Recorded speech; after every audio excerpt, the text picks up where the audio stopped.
Alrighty, it's Dale coming back to you. Just want to let you all know that I had a pretty good time filming a video yesterday with a buddy of mine, Jeremy. He's got his own channel on YouTube. It's called Jeremy's. I can't remember what it is. I'll put a link below. I did yesterday's too as well. It's about the giant tomato. This here video probably won't come out till Tuesday, but so yeah, check him out. He's pretty good. He's a pretty good musician. Pretty good dude, really, all around. We work together. I've known him for years. Yeah, he's a pretty good guy. So check him out if you ever get the chance. He plays some music and he does reviews on instruments and whatnot on YouTube. So check him out. He's pretty good, talented fella. He's a pretty good dude. So I'm gonna harvest some turnips out here behind me, and we'll pull some onions and get some lettuce. Just enough for the week. Nothing, not a whole lot. Just enough for the week. So I'm gonna start at it. I'm gonna start pulling turnips. I'm gonna pull enough for a side dish, maybe a little extra just to eat some raw. We'll probably do some like fry them up and drizzle a little honey on them. They're pretty good like that. Yeah, they're pretty good like that. As long as you don't overcook them, they'll get mushy. But anyway, I want to start pulling.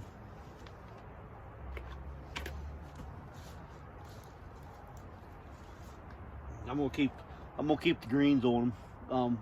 Some of the greens we'll probably put in the compost, but a lot of them we'll probably cut up and put in our salad as well. So.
So a lot of these are small.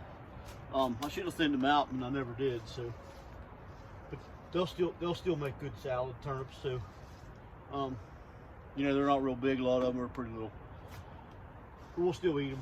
We'll still cook them or eat them raw. We might eat these raw if they're bigger than some of them are, but it's going to give room for some of the other ones to grow bigger. But they've been in the ground about all the longer that you'd want them in the ground, really. Yeah, some of them feel pretty nice. That there's kind of small too, but it's kind of late in the season, so for these to be in the ground, I shouldn't say late in the season, but they've definitely been in the ground for a while. Right now too, actually outside it's in the 40s. There's a slug actually. See that little slug on my thumb? Tied a slug in my turnips. So I just smash him. If I had ducks, I'd give him to the ducks, but I don't got no ducks, so I'll just mash him, make him warm food.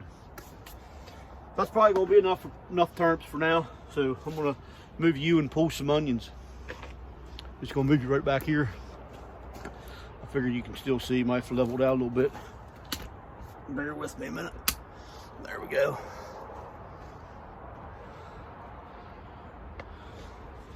I'm just gonna pull a couple onions, not too many, just a few, just enough for us to eat raw.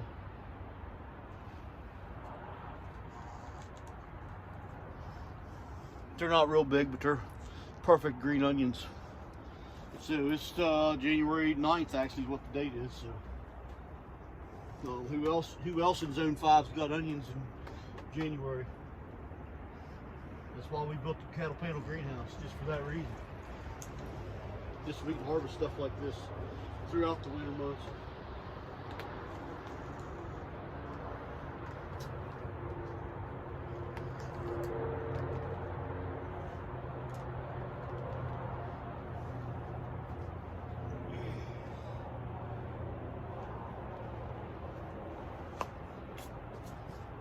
Yeah, one good thing about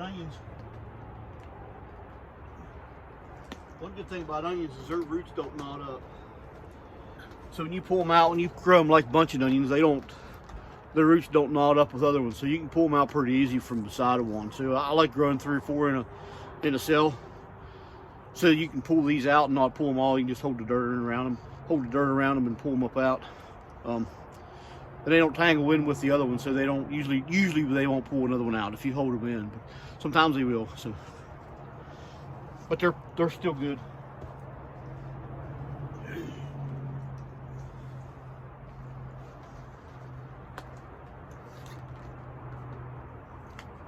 There's down in there now. I can't get it.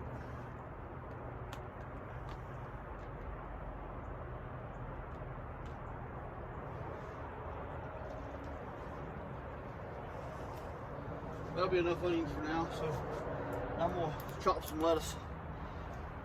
And my favorite way to harvest lettuce, small packs of lettuce like this, it's just with scissors. I need to adjust the legs again.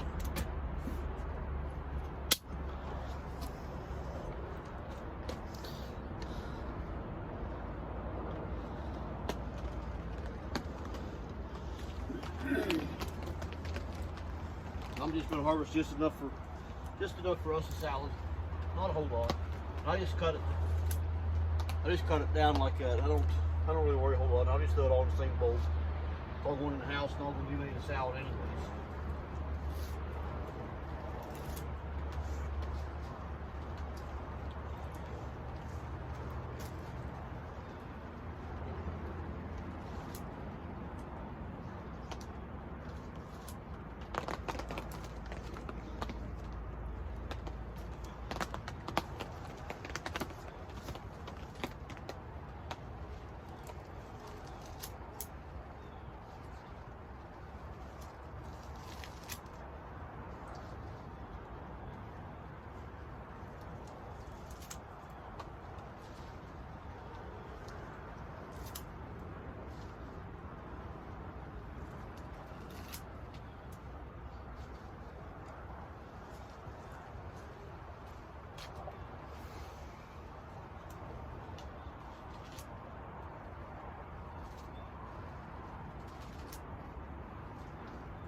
And so that's pretty much gonna be the harvest for in here. I got a pretty nice bowl. So I'll take this in the house. That's a pretty big bowl. I'll take this in the house and we'll clean it up, make a nice salad. Either for supper or I'll take it to work on my lunch or whatever. Probably some of both. We'll have plenty. So I'm gonna go in. I got some microgreens in the house, some broccoli microgreens growing. So I'm gonna go in and harvest those. Alright, so I just came back in after harvesting all the lettuce and stuff you see me harvesting a minute ago out in the Caterpillar greenhouse. So I'm going to harvest the broccoli microgreens. This is just broccoli. I think it was Johnny's seeds we bought these from, Johnny's. So I'm just going to cut them with a pair of scissors and throw them in the thing. If you fill this up fuller with soil instead of down lower like I did, you can add a sharp knife, you can grab a hold of it and cut it off the knife and throw it in the thing. But it does make a mess when you do it. These are good. We like broccoli sprouts. We like any sprout really as far as that goes. But these really aren't sprouts. Sprouts, the difference mainly between the two is sprouts are grown without soil. They're in a jar. You just shake them up and drain you just drain them every couple days, or rinse them out and drain them, change the water every day or two. I don't grow sprouts, never have. These are basically the same thing, but these are considered microgreens. And they're micro because they do not have their adult leaves. They're still in the cotyledon stage. And what I mean by cotyledons is they only have 2 leaves. Them's the first 2 leaves they get. They have none of their adult leaves. So they're still immature, extremely. But they are delicious. And they, for the most part, these taste like broccoli, just small. But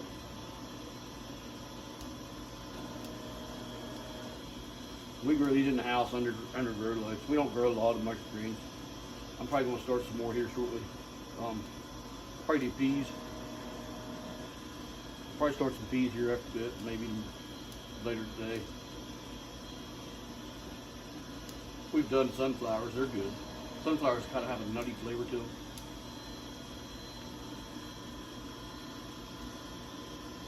And there is a lot of microgreens in one flat.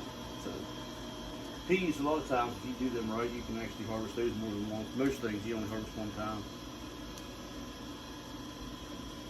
But peas you can sometimes if you let a leaf on. Let them get bigger than this, get several leaves. You're actually just doing the peas you'll let get about that big. You don't have more than one leaf, and you just cut them down where there's still a leaf. And sometimes they'll come back, sometimes they won't. Just gotta watch.